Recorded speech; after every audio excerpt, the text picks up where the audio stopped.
Yep, welcome back to the house in Fata Morgana. Last time, last time a lot of things happened.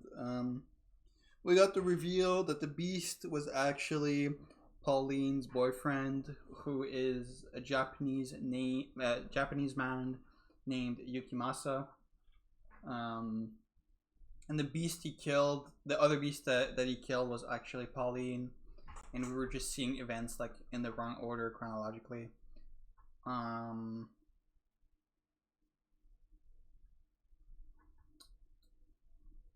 and yeah, the reason that the people called him a beast was because he was Asian, and also he was fucking like he had just like survived a fucking boat wreck, a shipwreck, so he was fucking disheveled and shit. So that's why people were freaked out at him. Um, but also, he calls himself a beast because he's like a psychopath who likes killing people and has like tortured his other crewmates for no reason. So not a great guy, honestly. Pauline deserves better. Whatever happened to JV? Oh, that's how this story's gonna end. I said last time I don't know how this story's gonna end, but it's probably gonna end with JV killing Yukimasa, right? Probably. His psyche drifted erratically between human and beast. If he accepted himself as a human, it might cause memories better left buried to return to him. If he accepted himself as a beast in exchange for his memories, he would no longer be able to return to human society. The white-haired girl fervently supported him in these precarious times. I was quite amazed. I had never imagined she would grow to be such a strong woman. Nevertheless, God is a cruel master. For what strength he gave her spiritually, he took an equal part from her physically. Though she persisted day in and day out to stay by the man's side, one day she suddenly fell ill. With her in the throes of a high fever and not knowing the cause, he fell into a perpetual panic. There was no medicine in the mansion. They could hardly manage to put together sufficiently nutritious meals. Though there was no medicine, maybe there was something else that could make her feel better. However, everything he could think of required him to leave the house. Hey. Is there anything you would like? Anything I would like? I'm considering visiting the village. I see. You're going to the village. I thought I might be able to get some medicine. I would prefer to bring a doctor here, but no one would come if they learned you were in this mansion. So, I was planning to put on a disguise to enter the village as a person. The white-haired girl smiled when she heard this idea. She had, after all, always wanted him to think of himself as human. However, because she was so pure-hearted, she did not comprehend the full extent of the slaughter he had confessed to committing. What do you mean she didn't comprehend it? He literally told her. The revenge he had taken on those who had chased him around. How sinister is cackling and furious his reaping. She did not grasp just how serious it was. She had faith that Bestia had kindness in his heart. If you cannot get any medication, then buy me some oranges, please. Oranges? Oh, I said oranges, like legitimately, but he also said it and with a question mark. So, this is a land blessed by the sun. You should be able to find some wonderful fresh oranges. Will that make you feel better? Yes, it should. Okay. Bestia's mind was made up. He would don the skin of a human for her to protect the peace he had. He would return to the place that had left him with many painful memories. It was, to him, the source of his fear. Whenever he let his guard down, their shouts would play back in his mind. Bestia! Bestia! Bestia! Hideous beast! Though he had physically conquered the people who lived there, Bestia's memories of the village still haunted him. But her help meant more to him than any of that. He was willing to cast aside his fear if it meant the white-haired girl would recover. The girl, still in her bed, he made his way out of the mansion.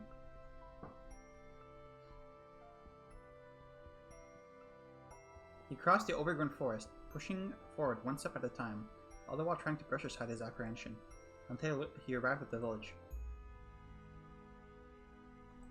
This is where they called me a beast, where I was almost killed, and where I killed them. I look different than I did then. I'm dressed differently too, but can I play the part? Can I act a convincing enough human? I have no choice. There are no other villages. I can't let her die. Excuse me, could you answer a question for me? The village man is looking at me. Only for a moment. But for me, that moment is torturously long. A faint look of panic crosses his face, perhaps in fear of my appearance. He's staring at me. He will point his finger and call me a beast, while the other villagers come to kill me? However, I haven't seen you around here before. You didn't recognize me. Yes, I come from a faraway land, and I'm unfamiliar with this area, so... Haha, you're dressed like a nobleman. On a secret trip or something? Something like that. Look really pale though. Searching for a doctor? Ah yes, but not for me. My companion has come down with a fever. Sorry to hear it. Well, I'd love to introduce you, but he's out right now. And he won't be back for a few days. I see. And where might I be able to buy fruit? There's a shop just around the corner. Thank you very much. Don't mention it. You take care, traveler. It's dangerous out there. I'm starting to attract attention, but not the same kind as before. They don't look at me with revulsion, a hatred, or fierce indignation. They're simply curious. The village feels different than last time. Could it have changed this drastically? Or is it because I really did look like the beast then? Now I look like a human. I don't know. Excuse me. Me? Yes? I would like to buy some fruit, some oranges. Oranges? Alrighty, just a sec. The fruit vendor doesn't recognize me as the beast either. Do you have money? Any other year and it'd be a lot plumper than this. This year we've had the end of the war and this whole mess with the beast, and it's just been crazy. If you'd like, how about you come back in a few years and try our oranges again? It'll be several times better, I assure you. I'll keep that in mind. You bet that'll be... I'm sorry, I don't have any local currency. Would this suffice? What? How is... No good, I take it? No. On the contrary, it's hardly fair for you trading a jewel for a few oranges. That's all I have to offer. I hope you can exchange it for money. Sure. You nobles are something else. Noble. Aren't you? But if you wander around dressed too well, you put yourself in danger. You might find yourself stripped bare by a bandit, or perhaps even catch the attention of the beast. Beast. Everyone mentions the beast. They speak of me. Have you heard the tales? I have not. There's a beast den not too far from this village. It's attacked before, and we've been living in fear, never knowing when it might attack again. But that all ends today. The men have finally found their spines. They all got together and went out to exterminate it. What? And you'll never guess who's responsible. A kid! A little boy spearheading the attack. Never would have expected a little kid to whip all our lazy, cowardly men into shape. The boy's the only one who knows where the beast's den... hold on. What about your oranges? The men have banded together. They're going to kill the beast? Why now? Why when I'm not there? I'm the beast. I'm right here. I'm what you're trying to hunt. The only person to mention right now is her. He regretted not asking the fruit vendor how long ago the party set off. But what good would that knowledge have done him? He had to hurry back regardless. How did he not cross them on your way here? The sun was beginning to set, draping the surrounding in a deep blackness. But to keep him from returning home, the knight wrapped its hands around his head, covering both eyes. In what direction did he have to head to return to the mansion?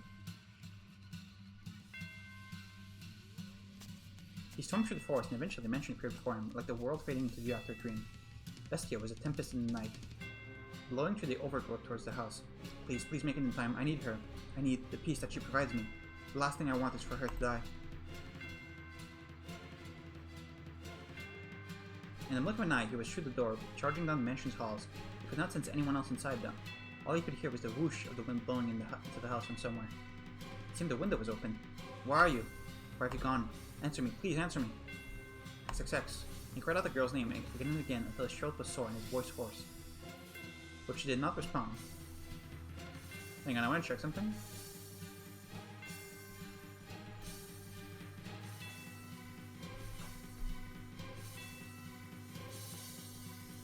Okay, no, I was trying to count the number of X's. Because I thought maybe... Let me lower the volume a bit. Actually, no, it's fine. I thought maybe the girl's name was Morgana. Because the name is the house in Fata Morgana, but it's one letter extra. I mean, it could still be Morgana. It doesn't necessarily match up with the number of letters, but I just wanted to check that. He rushed into her bedchamber. Hey, hello? Where are you? Answer me! The man had swung his head back and for it so hard he thought he might break his own neck, and when he made to look down, he slipped, falling on his tailbone. He felt something slick on his hand, a sensation he would not recognize anywhere. The liquid was still warm. No, that cannot be. It can't. It cannot be! Uttering incomprehensibly in fear, he crawled back through the door of her chamber into the corridor. Like a genuine beast, he followed a trail of slippery fluid on all fours. The trail glimmered like red wine. It stretched down the hall, past the living room, smeared across the floor like it had been wiped down with a mop.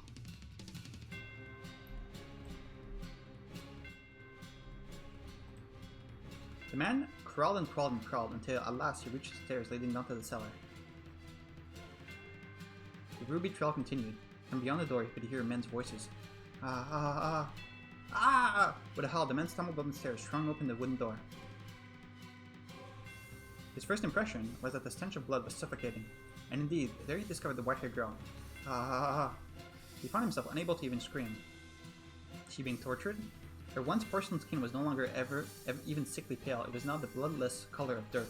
She was sprawled in the appositely out on the cell floor, dried bloodstains around her half-open mouth, and those lips were naturally lacking their former rosy sheen. Her body was covered with an array of wounds, but the most prominent was the man's singular sword standing tall on her chest. This is the Bestia? He doesn't look the same. It's him. He's the same guy. He's the Bestia. Several villagers surrounded him at the behest of a young boy. He's got himself dressed up all proper and fancy, but good clothes don't make him a good man. Isn't that right, you Bestia? No. You murderer. Why did you kill her? Why did you kill her? Why did you kill her? Why did you kill her? Why did you kill her? Why did you kill her? Why? You want to know why? Her death was an accident, I'd say. I feel bad about what happened, but any woman who would live with a man like you must be a witch. Does that hurt? Are you hurting right now, you Bestia? Then maybe now you understand. You not only stole my parents and friend from me, you ripped the last shred of hope I had from my hands. Do you get it? Do you finally understand how I feel? Now do you know how it feels to have someone you care about taken from you? Pawn was desperately trying to find you. Why? Why would you kill someone so devoted to you? Do you understand what you've done? I'm asking you a question, you goddamn murderer. I see. Oh. And now I have nothing left. What? The man stepped forward, almost perfectly calm. His panic had vanished as if it were never there. His eyes were disturbingly vacant. Perhaps the sorrow had overpowered him, beating his heart into quiet submission. No, that was not the case. Though his eyes were empty, a faint smile spread across his lips. The transition was swift, and as though a gear had switched in his mind. The boy and the other villagers were frozen in place at the sight. Before long, the man was standing before the deceased girl's body, and then he pulled the blade from her chest. I knew it. I really was a beast. And what I wanted was a tether. What are you yammering on about? Yammering on about? Didn't you care about that woman? Didn't you choose her over Pauline? Who you then threw aside and butchered? What is wrong with you? What was she to you? She was my serenity. But she's dead now, and there's nothing I can do about that. Peace, calm, tranquility. Ha ha ha ha ha. The man's behavior was downright eerie, causing the boy to flinch back. Believing he'd had everything taken from him and could not possibly lose anything more was, I imagine, what had allowed him to stand up to the beast, the source of such crippling fear. Yet now he found himself unable to move. He found himself in the face of such an incomprehensible creature, paralyzed with fear. And the villagers were simply dumbstruck. Not even I could understand his behavior. What the hell is wrong with you? How can you laugh at this? I don't get it. How indeed? I wonder myself. Ha ha ha ha ha ha, I don't know either. But you know what? It doesn't matter anymore. Because every last one of my anchors has broken off and sunk into the sea. The reincorporation, the anchor. This is so well written.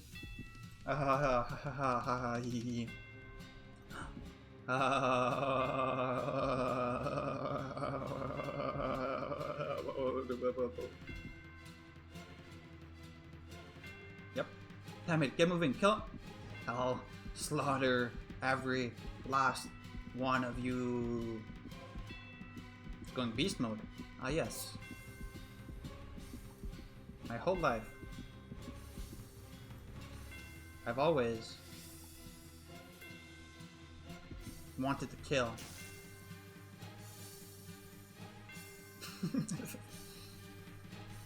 I don't know why that phrase was funny to me.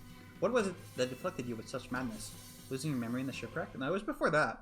The abuse and insult you suffered at the villagers' hands? Or was it your grief at not being able to return to your homeland? No, none of those were the root. You were always like this. You always bore those twisted desires. You held these deep, constant urges to cause others harm. That is your essence. The real you hidden beneath the mask of sincerity. The true beast was your heart. The beast was a convenient skin for you to wear. You wanted to be a brutal, savage murderer. You never really loved the white-haired girl, or the black-haired woman for that matter.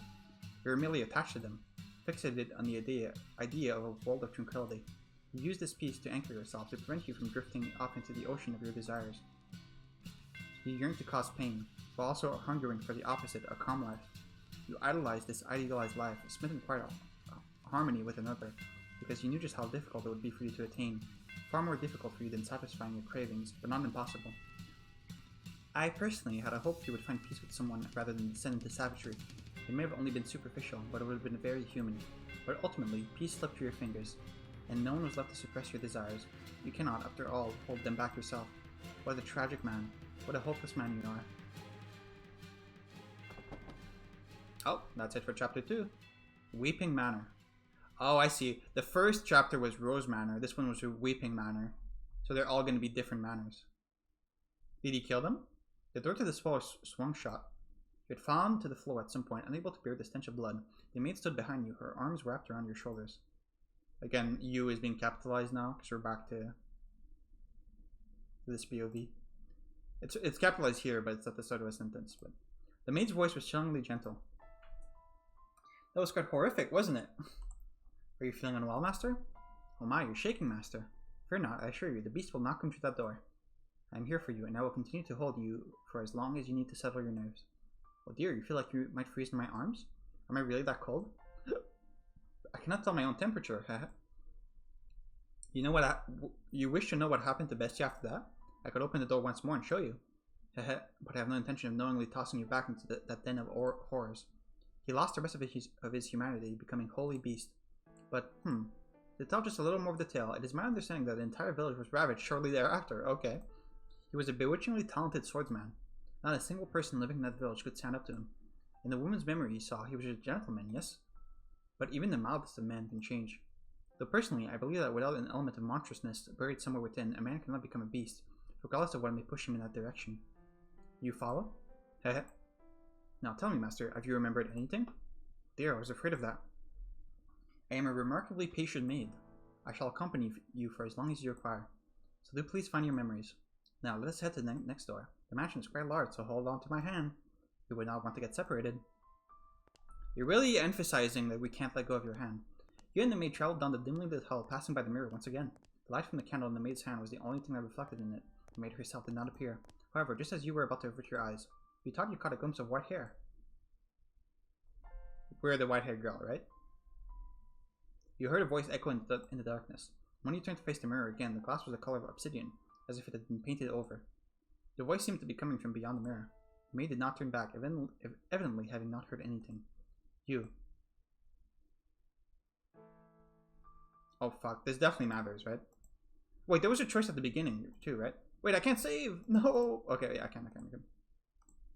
There was a choice here. Like how to answer the maid. Sure. You extended your hand towards the darkness, overrunning the mirror. The second your hand brushed against the surface, the tips of your fingers sunk into it. And the next thing you realized, your whole world was sinking into darkness. You could hear a voice. I am the witch.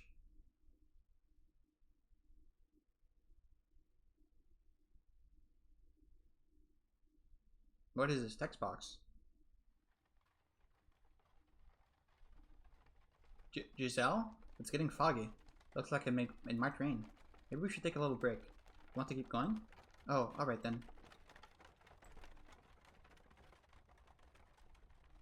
Is deep in the forest? Thank you very much. You must be tired after such a long journey. This is the mansion I am looking for, yes? You could have said something. Oh well. I should get going, I guess. Does no one live here? But if that's the case, then why was I... Such a big door. Please open. What's going on? Would I be seeing this if I didn't touch the door? Or if I didn't touch the mirror, I mean? Who is she talking to?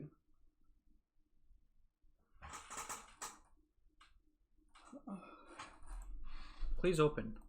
It's unlocked, I guess. I wonder if the window's open.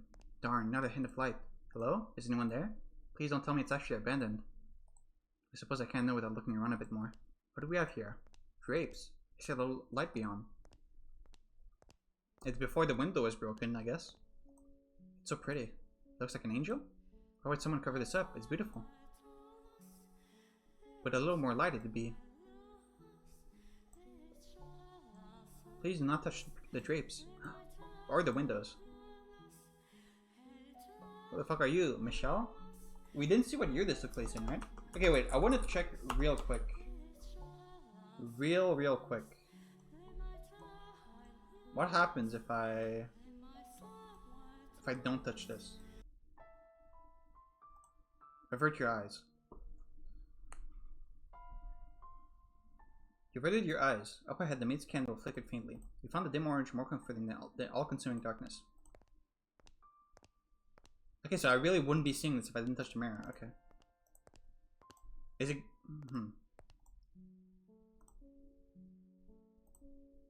I'm sorry for coming in uninvited, but, I did announce myself. Is this, your mansion? It is. Thank goodness. I was afraid it was deserted. I suspect you would have preferred it if the house were abandoned. Oh, not at all. I would be scared to death staying in this dark mansion all by myself. I'm sorry. No ill will intended. But I do think it could do with more light. With some light. That way you could see where you were walking. I'm sure this room would look splendid illuminated. Not necessary. I make do perfectly well as things are.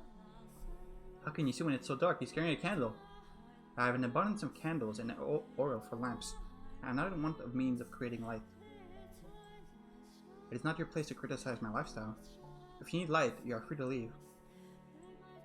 If you are in need of money, help yourself to some of the furniture. There's a village not far from here. Trade it for food, then make your way to a larger town. I am no longer able to freely return to the city. I cannot go back there. Please, don't chase me out. I see. And do you ask this of me aware of how people refer to this mansion? They say that a witch lives here. Not merely a witch. A cursed witch. If you remain here, you too shall likely suffer your own destruction. Your word for my well-being? Witch or not, my mind is made up. Which will strike you first, I wonder, regret or the curse? You seem to be doing just fine. It's only a tale. The witch is real, very much so. It is not a legend, nor a fairy tale. The witch. The witch's name was Morgana. Morgana!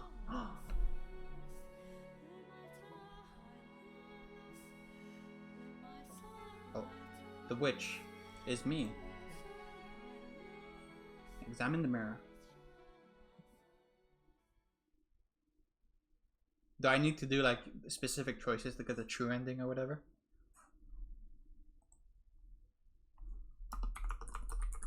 Sorry, just writing in my notes.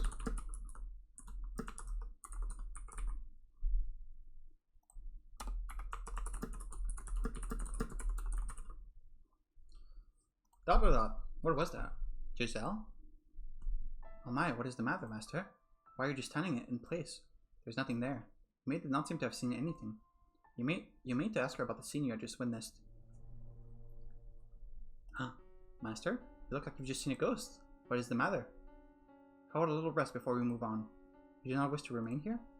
Still not fond of mirrors? Still not fond of mirrors. Are we like the personification of every master this house has had? Because the Bestia didn't like mirrors. Yes, yes, now let us be off.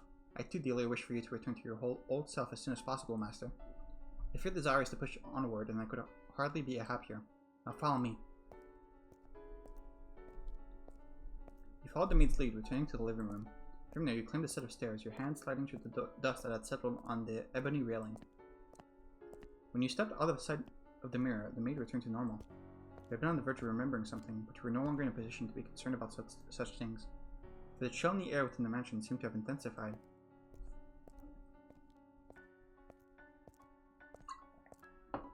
Standing at one end of a long corridor, you asked the maid, when was the mansion built? I would imagine you know more about that than me, master. Stop saying that whenever we ask you a question. Yes, I know. You have not yet regained your memories. I was simply teasing you. I've been a servant of this house for many, many years, but the truth is, I do not know everything about it. All I know is that the mansion is cursed, and it has brought misfortune upon its residents, since times of old. I can make a conjecture as to when it began, but I believe you should figure it out for yourself, master. There is no guarantee my perspective is the correct one. Now, let us proceed. You and the maid traveled down the dimly lit corridor. While the layout of the house was the same as in the areas of the flaxen-haired boy and the beast, the bleak, colorless gloom felt incredibly dreary. On the wall, partway down the hall, hung a painting. Painting, which depicted a beautiful landscape, was oddly entrancing, but you did not have time to appreciate the artwork. Your hand in the maid's, you passed by the painting. Before long, a door came into sight at the end of the hall. This door is what I would like to show you next, master. Listen closely. Do you hear the voices? Lively but rough, energetic but coarse. What lies beyond this door is neither a period of elegance and abundance like the first, nor one of ruin and savagery like the second. Technology and culture have become quite developed. Cameras and photography. Okay, I recorded like 4 episodes in a row. I can't speak anymore. Photography, there you go, had been invented. It was a time of great progress and many breakthroughs. And for that reason, those who lived in it were constantly seeking to try new things. The tale I'm about to tell you is one of a man who wagered everything on his ambitions. Technology, cameras, and photography. I hope that what you see, Master, will stir something in your heart. Now, through the door we go. Please, not let go of my hand. I won't. The maid pushed open the door. Colorful balls bounced around atop a long, dark green table. One man, dressed in black and standing by the billiards table, turned towards the door. The room was inundated with eye-watering cigar smoke, causing you to squeeze your eyes shut. Gonna be like in the 19th century?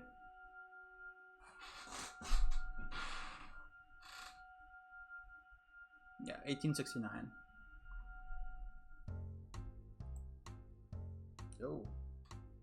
Kinda groovy music. Wait a second. It's kind of a banger. Alright, let's do our quick history lesson before starting this. What was happening in 1869? Wait, what was happening around 1869? Major events included the completion of the first transcontinental railroad in the US, the opening of the Suez Canal, the official presentation of Dmitry Mendeleev's periodic table. It was also the first year of US President Ulysses S. Grant's term, and John Wesley Hyatt patented celluloid, the first successful artificial plastic. Other notable events were the founding of the PEO. Okay, let me just look like what happened around middle 19th century. The world experienced significant events including the height of the Industrial Revolution across Europe, revolutions across Europe, continued colonial expansion by powers like Britain, and rising tensions in the United States that led to the Civil War. When was the Civil War? I'm not American, so I don't really know. Civil War, the US. It was 1861 to 1865. Okay, so the Civil War is finished by now. It's 4 years old.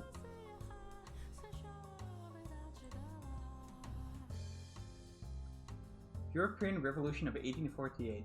Widespread revolts broke out across Europe, fueled by working middle classes demanding political reform and challenging the power of conservative government. Colonial expansion, yeah. Navy and colonies in India, Canada, and Africa, yeah. Wars and conflict. Independence movements, yeah, in South America.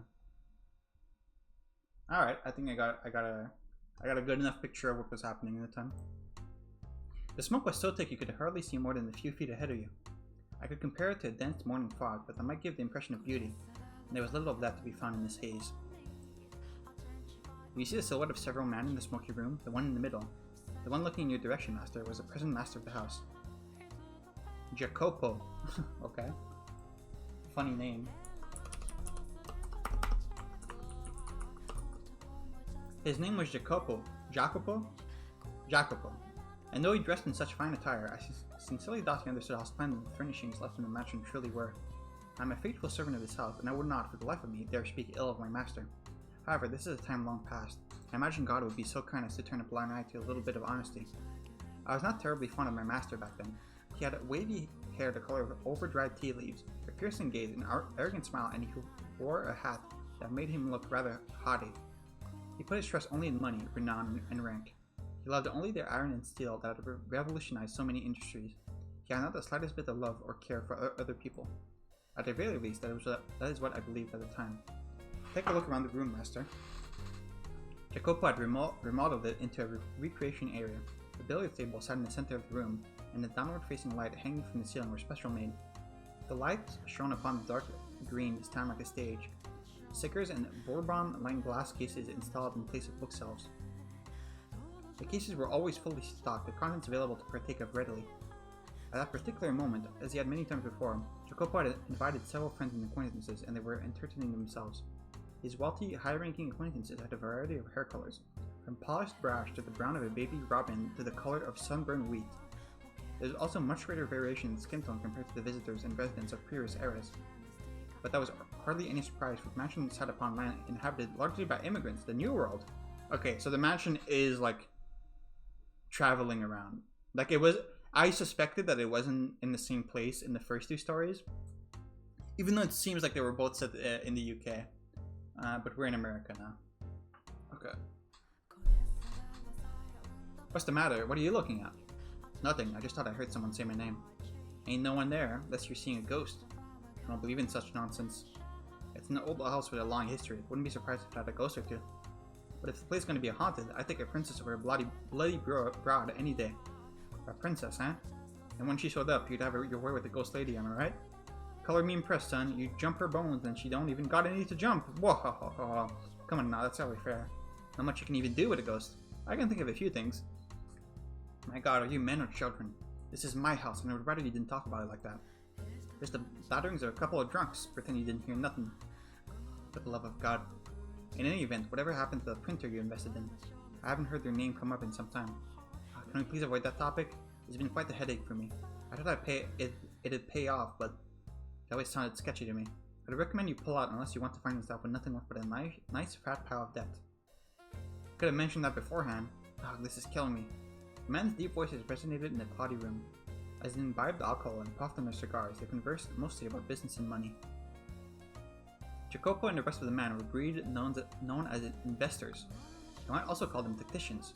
They survived on information attained before anyone else by making swift decisions and having foresight. But instead of flesh and bone, the shoulders were made of ink and paper. To an outsider, this meeting might appear to be a congregation of friends, but in reality, they were observing one another, gathering information and anything else they could use to get ahead. At times, money and information were exchanged directly. And when they were no longer of financial value to one another, the relationship would pop like a bubble and dissipate into nothing. What do you know, Jacopo? You can't be sure this railroad you're so passionate about is going to bear fruit, neither. You don't even know if it'll get finished. And even if they do connect the tracks, will it really be in any shape for people to ride? Were railroad not a thing in 1869? I would have thought they would be. My understanding of railroads in the US is that at first it was like, when it first became like usable to the public, it was like a massive thing and it was like highly successful.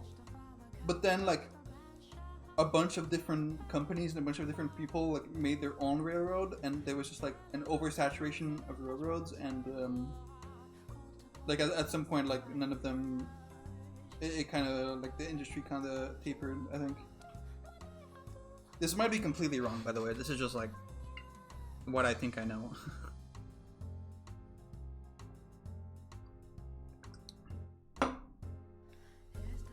It's a pipe dream, this transcontinental railroad of yours. Jacopo went silent, but I'm certain this is what was going through his head. You're a bunch of damn imbeciles if you can't see that the entire country's put their weight behind this endeavor. This is why you have so much trouble making even a few thousand. At the time, a great railroad was being built across the breadth of the continent.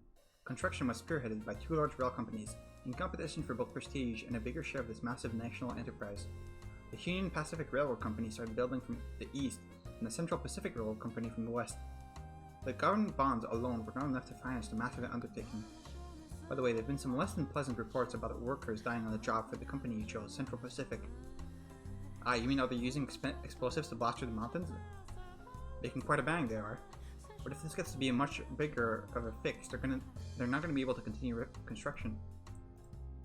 You should at least put your money in the more sure bet of the two, the Union Pacific.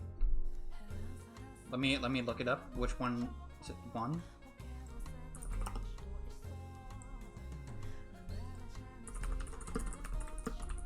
Central Pacific and Union Pacific.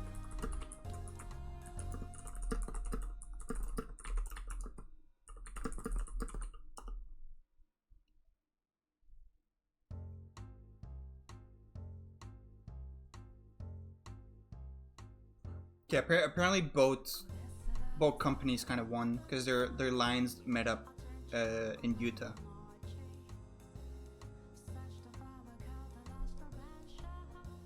Because they got, apparently there was like a government commission to stop them from competing, and it made them join their line in Utah. So both companies won. I see. It'll cost you to hire replacement workers, and if they keep kicking the bucket, you're gonna have trouble finding more. My goodness. And here I thought you all had spines. You think we're gonna run out of workers just because a few ate it? Huh, there's so many we don't even know what to do with them all. There's not a chance that well will dry up. And if by some chance it does, all we have to do is scoop up a ship full of blacks or yellows. You won't get anywhere if you spend your time worrying about a few measly laborers. This is an endeavor backed by the entire nation. Your debts are honorable in service of their country.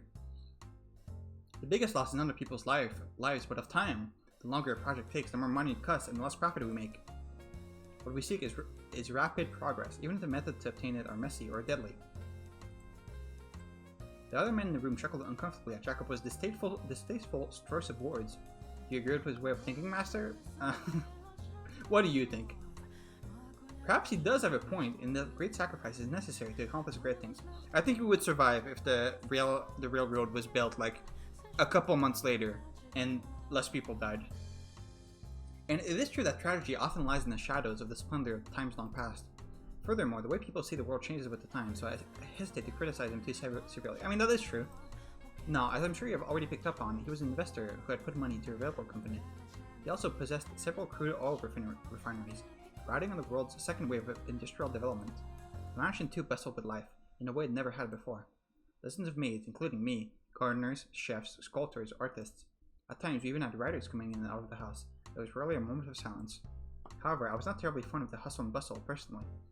But please do not get me wrong, I'm hardly opposed to the mansion being cheerful. It was just, how should I put it? The splendor of the time seemed superficial, heartless. It was as though everyone being rushed along by some unknown, invisible force. Part of it was, I expect, caused by the growing divide between those standing at the top and sitting at the bottom. Good thing that's not a thing anymore. It's really good that we don't have to worry about this anymore, like in the modern day. Or perhaps the mansion was simply taking after its master. There's no time to waste. Everything is resting upon the success of this project. Whatever it takes, I will ensure it happens. I need more money and more power. Suddenly, a restrained knock on the door stopped his train of thought. From beyond the door came a woman's voice, gentle as a soft spring breeze. Pardon me, I have made some tea. May I offer anyone a cup? It's you! When the door opened, in it stood a beautiful woman with pure white hair. It was indeed her. Are you surprised? Or did you anticipate her appearance? Though she was not the same age and dressed differently, the white-haired girl whom you saw fall into the hands of misfortune in the era of Rose and the era of the Beast was also present in this era of innovation. Furthermore, she was Jacopo's wife. Tea, I don't recall asking for that. When were you asked to make it? I wasn't, but I had these leaves with the most wonderful aroma, and I thought you might enjoy. Shut your trap and know your place. What do you think we have all these maids for? Hey now, no need to treat your lady like that. She was just trying to be courteous. These are my personal affairs. Please keep your comments to yourself. His friends were unsure how to react, but ultimately nobody stepped up to stop Jacopo. They merely shrugged, tossing glances at one another. Jacopo stepped over to the white-haired girl. He then grabbed her by the arm and dragged her from the den. Man, I'm starting to think this Jacopo guy is not that nice of a guy. What the hell do you think you're doing? I told you time and time again to stay away from that room unless absolutely necessary. I'm sorry, but I made tea and... Shut up about the tea already. You think we're having tea parties in there like a bunch of prissy nobles? I'm sorry. If you really feel so bad, I'm going there in the first place. Get the hell back to your room. I meant no harm. It's just, I'm your wife. I thought it would be nice if we could do something. Like I've told you, that's not your job. Don't show yourself in front of the other men. I have nothing else to say to you. Got it, now scram. Sakes alive? Sakes? Huh? Is that like an exclamation? Like, sakes alive. First them, now you. It's driving me up the wall. What is it? I told you to get out of here. Right, but, what? When will you spend time with me next? It has been some time since we last went out together. But we don't even have to go out. We're just having dinner together when...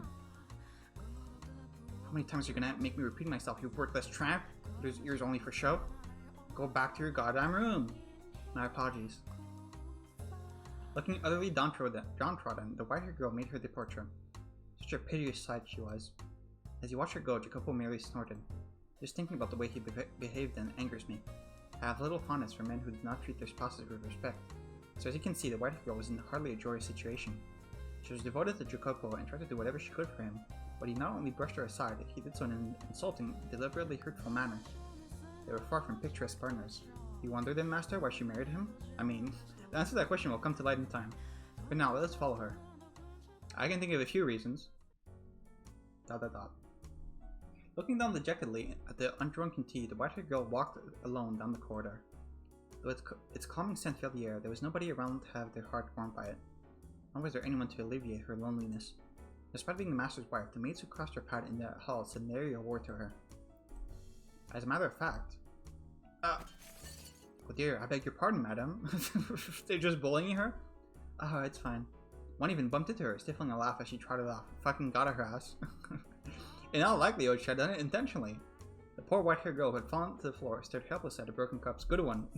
The tea she had made for her husband was forming a stain in the carpet. The maid's behavior towards the mistress of the house was absolutely unacceptable. Nonetheless, it was commonplace, all because of the way Jacopo treated her. The more the man of the house acted cruel to her, the less weight her position as his wife held to the servants. Day in and day out, the maids worked busily, offered little opportunity for leisure, so they would naturally have accumulated quite a bit of stress. What is this song? And she became the target for them to let off the steam. Not directly, but through a more subdued kind of harassment from the shadows. She must have felt quite miserable. I imagine she would have been better off as one of the maids. On the surface, and in front of others, they showed respect for her as Jacopo's bride, but behind closed doors, they acted very much the opposite. The disparity between the treatment she received among others, the treatment she was supposed to receive at all times, and the way she was actually treated made the abuse that much worse. And furthermore, as you have seen through the other doors, Master, she was a very reserved young woman. She could neither raise her voice in reprimand nor raise her hand in retaliation. I have to get this cleaned up.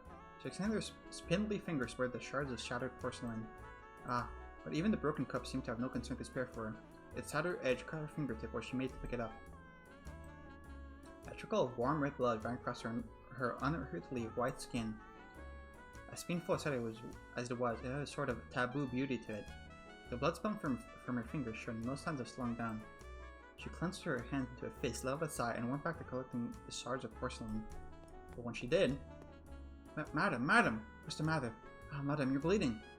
While all the other maids ignored her, one came running over, trotting to the white-haired girl's side. Maria. We need to get that cleaned up and bandaged up. Oh, you don't need to pick that up. That's not your job, madam. It's alright, Maria. There's not much to pick up. It is not at all alright. The rest of you, why are you just standing there? Your boss's wife is on her hands and knees, and you're not even lifting a finger to help her? You disgust me.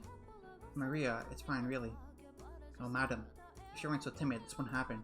You're allowed to yell at them, you know? It's alright, really. It's my fault. Anyway, we should get the finger taken care of. Let's get you back to your room, okay? Ah, but the broken cups and the spills. As I said, that's the maid's work. Now, come on, let's go. Okay. Okay. And the rest of you, get this mess cleaned up. She roared like the wind in a thunderstorm. The other maids stood there dumbfounded, watching as she and the white-haired girl disappeared down the hall. But they were soon frowning and grumbling to one another. She thinks she can act all almighty just because the master is fond of her?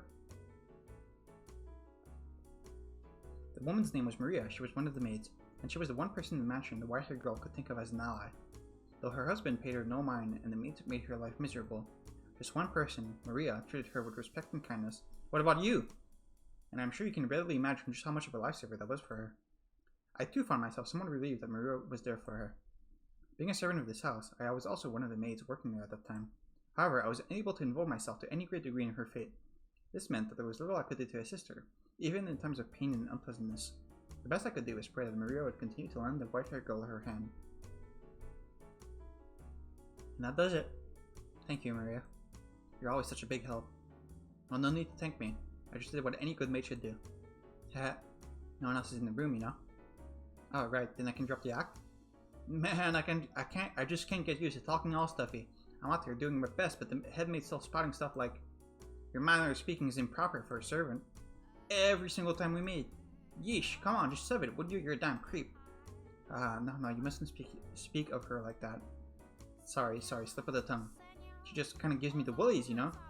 Speaking of, you drop the stuffy talk too, madam. Kind of awkward if only one of us is acting casual, you know? This is normal for me. If I attempted to talk like you, I would freeze up out of nervousness. This is my casual. Fair enough. Guess that's what happened when you're raised well. I like it though. It has a very regal feel about it. I don't think my upbringing is the only factor. But you know, upbringing is important. Worth a whole lot more than money, I'd say. I don't know about that. I suppose. Thank you, Maria. You're always so compassionate. You betcha. They don't call me the Virgin Mary for nothing. They call you that? I practically believe compassion. You know, that might be true. You very well could be the reincarnation of the Mother of God. No, you were supposed to laugh at that. Just embarrassing if you take it seriously, okay? Alone in the white-haired girl's room, Maria was acting much more friendly and relaxed as they conversed, as opposed to her no-nonsense attitude in the hallway.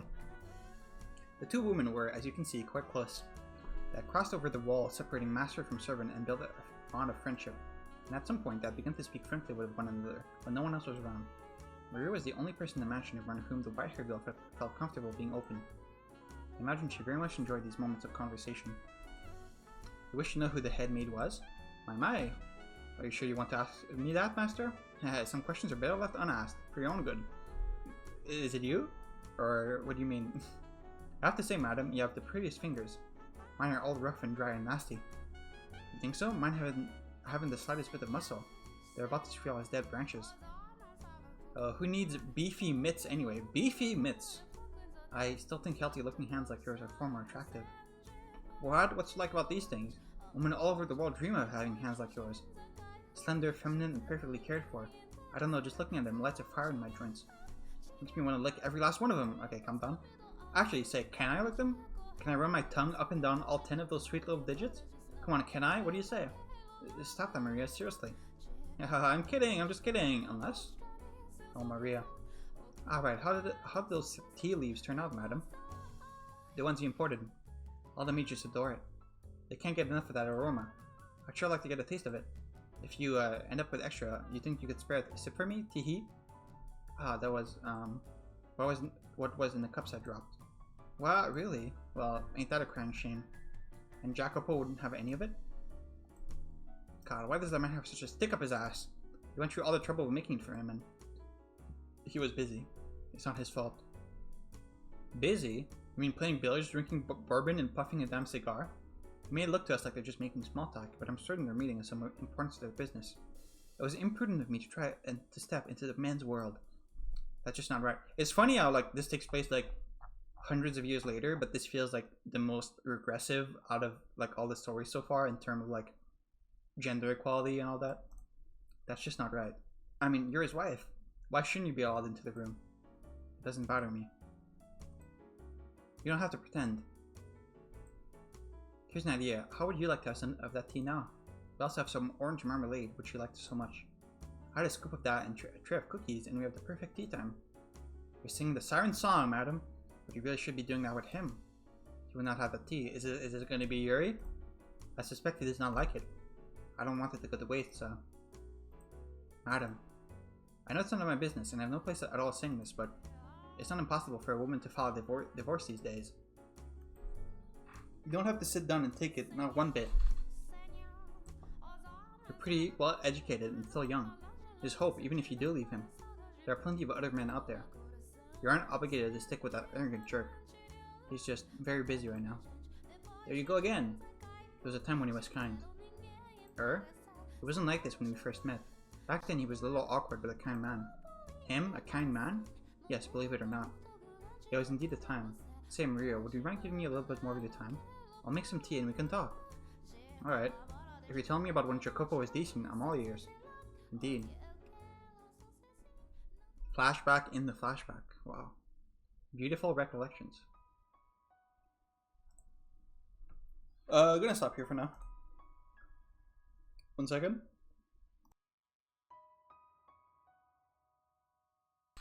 Sorry, I had to sneeze. I had to mute my mic. Yeah, stop here for now. Save, yeah. So we finished story number 2. I definitely enjoyed it a lot. I mean, I'm kind of repeating myself with what I said last time, but I think thematically and narratively, I think it was stronger than the first story. I still like the first story, I definitely did, but like... like the second story felt more complete, and it felt like it had more to say. And maybe that's just like me personally. I resonated more with it than I did the first one. I'm probably gonna keep a ranking in my head like of all these stories. Could be fun. But yeah, so far second story is better than the first one. Not sure how I feel about this third one yet. Yeah, I'm not really sure where it's going. The second story had a really good hook at the beginning with like the monster arriving at the mansion, which is completely like worn down, and like him killing people. That's like, oh fuck, I like that puts you into the story right away. This one is definitely starting more slowly. I guess the first story also started pretty slowly. But the first story was kind of slow all the way though, so it made sense. The first story was like pretty like it stayed at the same level of intensity the whole time. So maybe this story is also going to be pretty like I don't want to say low stakes, but like less intense.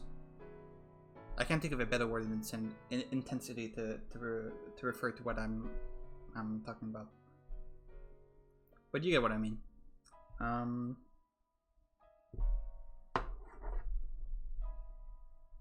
Yeah, there's a lot of like recurring thematic things in the second story, with like oceans, like anchors, and language. There was a whole thing with language that was like a true line to the story.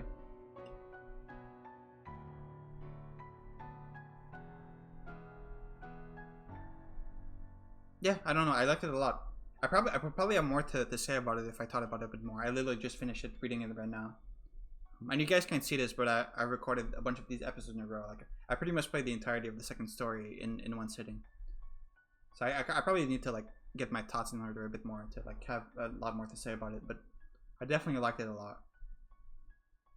Yeah. But anyway, we're gonna continue on with this story next time.